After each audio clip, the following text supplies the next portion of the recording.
War has returned to Europe. In the early hours of Thursday, Russian tanks and troops rolled across the border in a full-scale invasion of Ukraine. Just moments after their president, Vladimir Putin, announced on television he would launch a so-called special military operation. That operations prompted a chorus of condemnation and vows to hold the Kremlin accountable. But when it comes to defending the nation under attack, NATO has made it clear Ukraine is on its own. I'm Michael Oku in Berlin, and this is The Day.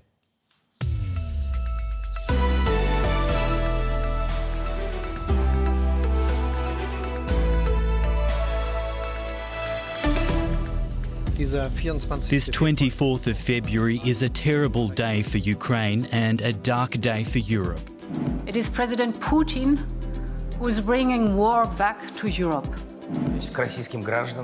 I'm addressing you, the Russian people, as a Ukrainian citizen.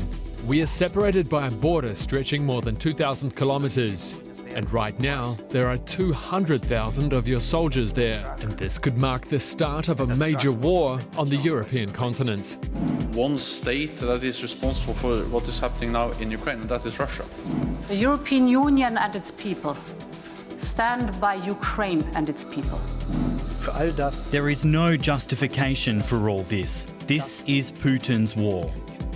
Putin chose this war, and now he and his country will bear the consequences. To our viewers on PBS in the United States and all around the world, welcome. They're being called Europe's darkest hours since World War II. Amid the chorus of condemnation and outrage, the historic dimensions of Russia's invasion of Ukraine are left in no doubt. By launching a full-scale attack on a sovereign nation, Russian President Vladimir Putin has sent a shockwave through the global political order. Both the U.S. and the EU say the world will hold the Kremlin accountable for its actions. Putin is warning that any outside interference in Ukraine will lead to consequences, and I'm quoting now, never seen in history. The push to find a diplomatic solution to the standoff was both frantic and fruitless. In an emergency meeting of the Security Council, UN Chief Antonio Guterres urged Putin to give peace a chance. Instead, the Russian leader appeared on television, denouncing the Ukrainian government as fascist and telling soldiers to lay down their arms and go home. Soon after his speech, bomb blasts rang out in Kyiv, Ukraine's capital, the city of Kyiv, the nation's second largest, and Kramatorsk in the east. A look now at how the day unfolded. With dawn came the bombs. Russia attacked sites across Ukraine. The Russian troops that had been amassing on the border for weeks started rolling in, recorded on surveillance cameras by Ukraine's border police. Russia's leader, Vladimir Putin, announced the military operation in a broadcast on Russian TV. He disparaged Ukraine's democratically elected government and asked Ukrainian soldiers to surrender. Ukraine's President Volodymyr Zelensky introduced martial law. And he made an emotional plea to Russians. I'm addressing you, the Russian people, as a Ukrainian citizen. We are separated by a border stretching more than 2,000 kilometers. And right now, there are 200,000 of your soldiers there. Your leadership has authorized them to move into the territory of another country. And this could mark the start of a major war on the European continent. Black smoke from a Ukrainian military airport in Kyiv in the east of the country. Russia confirms that they bombed the site.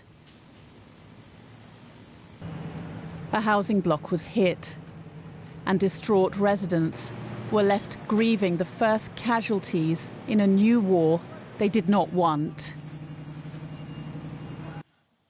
DW has a team on the ground in Ukraine as we try to monitor this fast-moving and volatile situation. Correspondent Fanny Fashar spoke to us earlier today from the Ukrainian capital, Kyiv. We asked if people there were afraid as Russian troops draw closer.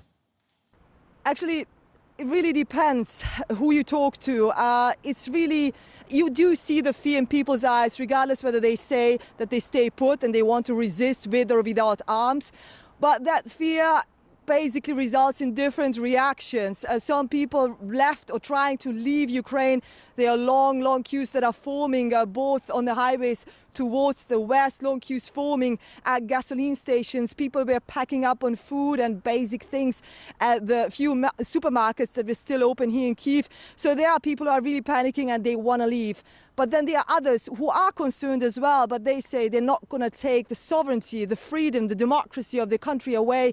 In fact, I've just seen a few hours ago a young man on his bicycle carrying a Ukrainian flag. He was the only man here, the only person here at Maidan, at Independence Square. And it really was a picture to me that, yes, there's concern, there's fear, but there's also a sense or a mood of basically not having Russia to say what the future of this country is. DW's Fanny Fashar earlier in Kyiv.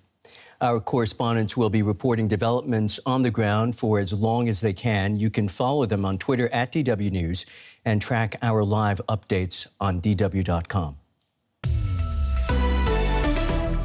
This is a deliberate, cold-blooded and long-planned invasion. Despite its litany of lies, denials and disinformation, the Kremlin's intentions are clear for the world to see. Russia's leaders bear full responsibility for their reckless actions and the lives lost. That was NATO Chief Jens Stoltenberg reacting to the biggest challenge to face the alliance since the end of the Cold War. Russia's invasion triggered a flurry of emergency meetings about how to respond at NATO, the EU, and even the G7. NATO is now moving reinforcements to the east, but says it has no plans to send troops into Ukraine. The EU is meanwhile promising the harshest sanctions it has ever imposed. Here's European Commission President Ursula von der Leyen. These sanctions will suppress Russia's economic growth, increase the borrowing costs, raise inflation, intensify capital outflow, and gradually erode its industrial basis. We want to cut off Russia's industry from the technologies desperately needed today to build a future. DW Brussels correspondent Terry Schultz joins me now. Terry, we heard von der Leyen promising measures that would destroy Russia's economy, unprecedented sanctions. How much pain can the EU inflict? That remains to be seen, Michael, because, of course, the European Union has in the past imposed what it thought were very tough sanctions on the Russian government, on the Russian economy, in an effort to change its behavior before. And obviously that hasn't worked, as we can see tonight from the way that Russia is taking over Ukraine. So the European Union says this is an unprecedented package of sanctions that's now been passed and that it will be more far-reaching than ever before. What Ursula von der Leyen has said is that they want to cut off Russia's ability to wage war. Seems a little bit late for that at this moment, but that's the effort going forward. Yeah. Terry, let's get real for a moment. Sanctions are one thing, but they're likely not going to make a bit of difference over the next 48 hours on the ground. Right now, it looks to the world that Ukraine has to fight its way out of this on its own. So what sort of help can the EU offer Ukraine? It's very difficult to see what help the EU can offer Ukraine at the moment if you're talking about simply trying to preserve the country's sovereignty and its independence.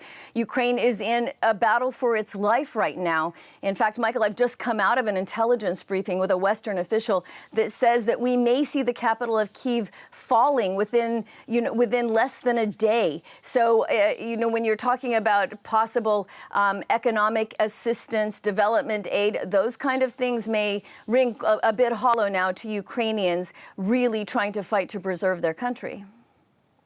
Let's take a listen to the German Chancellor Olaf Scholz earlier tonight. Russia's President Putin has decided to attack Ukraine militarily. This is an attack on an independent sovereign country and cannot be justified by anything or anyone.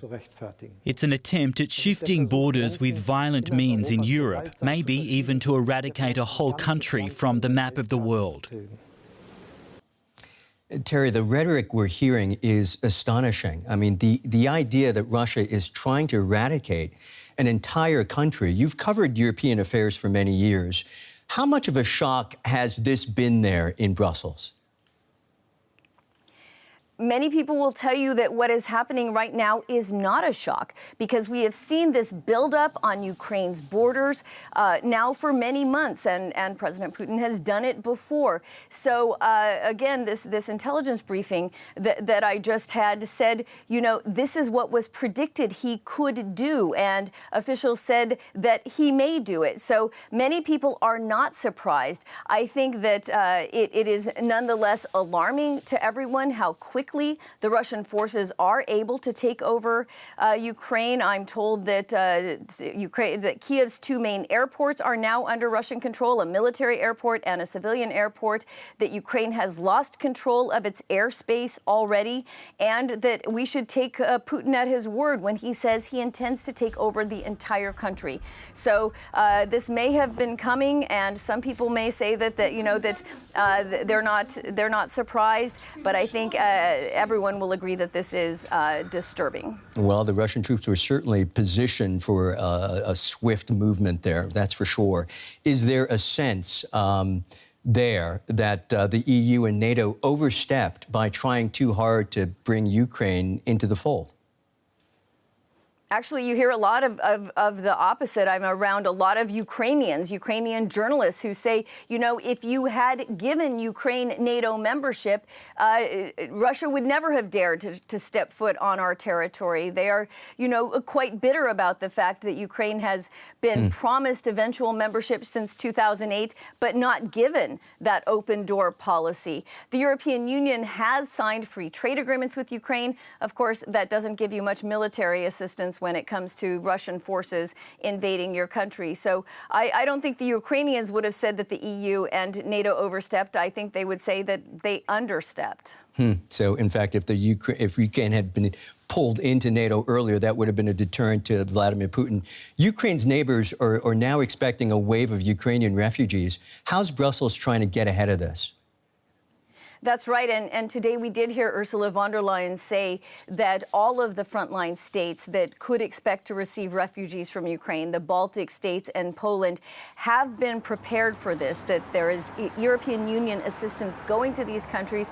And she said something that I think may be welcome to the Ukrainians suffering so much at this moment. She said that they are welcome in the EU, that the EU is prepared to accept them. She called them refugees right from the beginning. There's no question that they need a safe place while their country is under attack.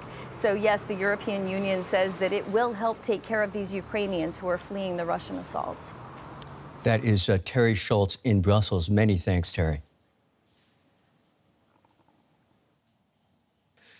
That was the picture here in Europe. Across the Atlantic, U.S. President Joe Biden convened a meeting of his National Security Council.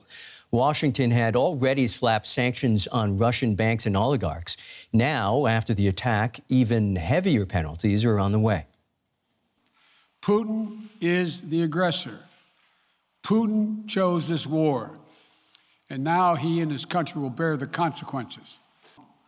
For months, we've been building a coalition of partners representing well more than half the global economy. We will limit Russia's ability to do business in dollars, euros, pounds, and yen to be part of the global economy. Let me say it again. Our forces are not and will not be engaged in the conflict with Russia in Ukraine. Our forces are not going to Europe to fight in Ukraine, but to defend our NATO allies and reassure those allies in the East. Let's get a reaction from Washington now. DW's Oliver Salet is standing by. Oliver, we've heard Biden's response. Russia will pay dearly for Putin's war. How much pain is on the way?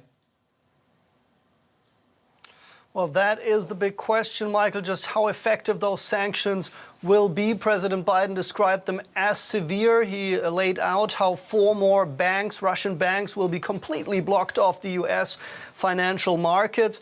And overall, those sanctions are rather targeting the financial sector, not so much the energy sector. Also SWIFT, that financial system that is needed for financial institutions to send money in and out of Russia, is not included. There were some reports suggesting that Germany and Italy might have opposed such a measure at this point in time, at least.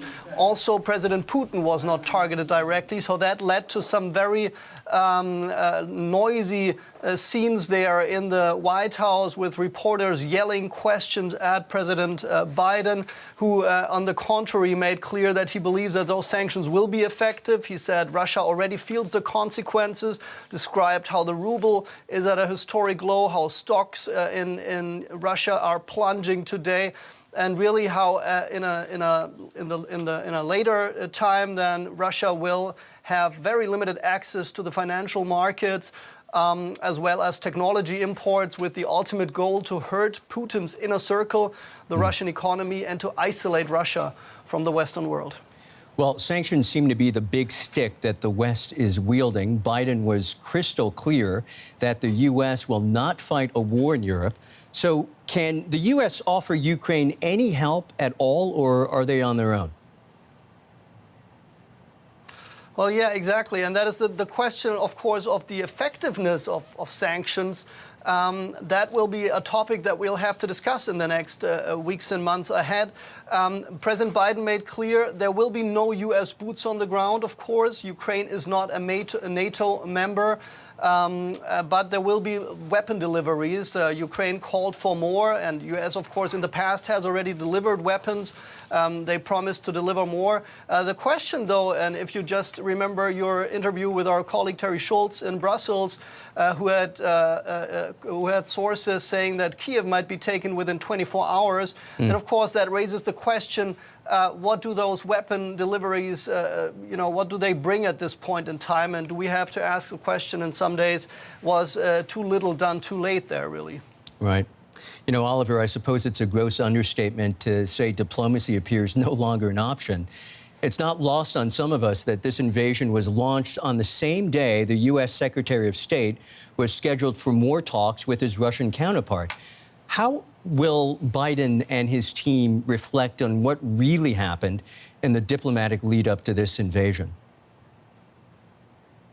And that was really chilling, Michael, really to listen to President Biden when he explained how Western leaders, including German Chancellor Olaf Scholz and French President Emmanuel Macron, how they followed their diplomatic efforts traveling in and out of the Kremlin in order to get to a diplomatic solution, while at the same time President Putin was already decided preparing for war. Now, the key takeaway, of course, is that the notion that diplomacy would always prevail and deterrence, of course, that this failed. And this is what Western leaders are coming to terms with right now. It failed, at least with Vladimir Putin and the Russian president at this point in time. And we might look back at this day, seeing it as a watershed moment for the international order, of course. And so under these circumstances, President Biden made clear that he will not meet with Putin.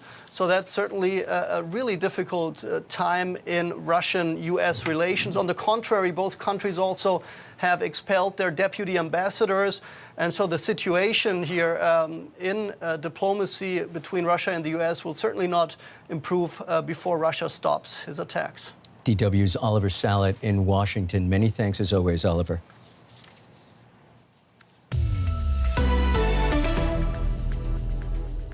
We're joined now by Lieutenant General Ben Hodges, retired U.S. Army officer and the former commander of U.S. forces in Europe. Welcome to the day, sir. You are a veteran of the Iraq War, the war in Afghanistan. Did you ever expect to see war return to Europe in this way? Well, look, I'm a realist, and we've been watching Russia now for several years. They invaded Georgia in 2008. And we, the West, did nothing. They invaded Ukraine in 2014, and we really did not do anything consequential. And so what's happening now is a continuation of that. This is awful for the innocent people in Ukraine. but it's the reality we're in now. You can almost say that those earlier invasions were test runs. I mean, this is a big one. Considering the movements of Russia's military, their targets so far, is it possible to see Putin's game plan and perhaps his end game here? Well, I think it's clear that what he intends is to bring about the collapse of the Ukrainian government. Started off with going after their economy to isolate Ukraine from the Black Sea and the Sea of Azov, the strangulation by having so many forces on the border. Already weeks ago, Ukraine's economy was beginning to suffer. But what he wants is to bring about the collapse of the government and get his own guy into Kyiv, somebody that either is pro Moscow or at least would be willing to make concessions. I'm sure that's a critical part of it. But also, I think Belarus is a part of this too. I think we're seeing the next step towards the formal creation of Union State, where Belarus is absorbed into Russia.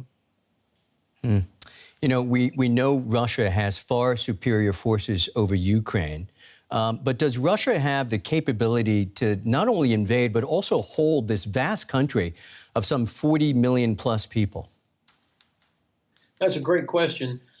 Certainly, Russian Federation forces have significant advantage at sea and in the air, not so much in ground forces. This is a different Ukrainian army than what first met the Russians back in 2014. Here, and of course, it's a little early to be drawing big conclusions, but there have been quite a few very tough, sharp fights around Ukraine where Ukrainian forces have defeated Russian forces. A couple of critical airfields and places that were lost earlier in the day have already been recaptured by Ukrainian forces. So I can't quite tell yet with certainty where the Russian main effort is or where it's going next.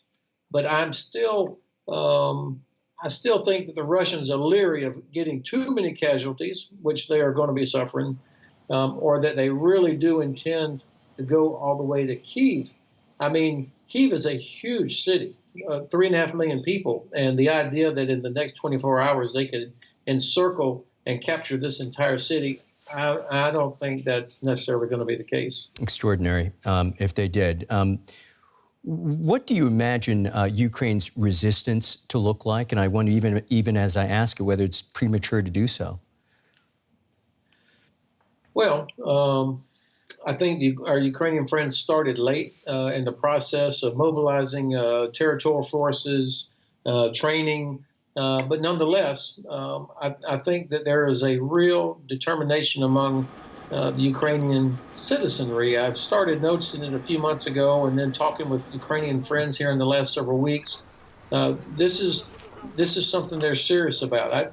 I anticipate that they will resist for a long time. I'm sure that the Kremlin does not want to have over 100,000 of their soldiers in some sort of garrison capacity around Ukraine. And you're right. I mean, this is a country that is twice the area in size of Germany, and with a population of 40 million people, this is not insignificant. Right. There was condemnation and sanctions after Russia annexed Crimea in 2014. Putin just seemed to brush it off. Now more of the same. Has the international community ceded Ukraine to Russia, or will this be different somehow? I absolutely do not believe that the international community has ceded Ukraine to Russia. For sure, we were all slow in taking the steps that needed to be taken. I am very proud of the diplomatic effort by the United States here over the past several months. Probably the best, most comprehensive diplomatic effort I've seen by any American administration since the 1995 Dayton Peace Accord. And I'm also proud of the fact that Germany is stepping up. A much firmer German resolve here of late than maybe a few months ago. This is late, to be fair, but nonetheless, it's definitely better. The sanctions, look, the problem with sanctions is that they typically take a very long time for the effect to really be felt. And people like Putin, of course, they will have been protecting themselves for years in anticipation of this. I think that sanctions are a part of it, but we have got to figure out ways to help keep Ukraine in the fight and get the Russians worrying about something else, such as Turkey shutting down the straits to Russian Navy transit. I think that would get their attention. Just a quick last question for you, General. Is the Cold War returning to Europe with the Iron Curtain a few hundred kilometers just further east? Well, I mean, this looks like a very hot war to me. And again, we can't think about war the way we did back in the 40s, 50s, and 60s. With Russia, they are always at war. And I know that people don't want to hear this. It's unpleasant to talk about. But, I mean, let's take a look at what's been going on since President Putin has been in power. They use poison on their own opposition and then chase down an opponent and murder him in the Tear Garden. This is who you're dealing with. Lieutenant General, we are going to have to keep it right there. That's Ben Hodges. Many thanks, sir. Thank you.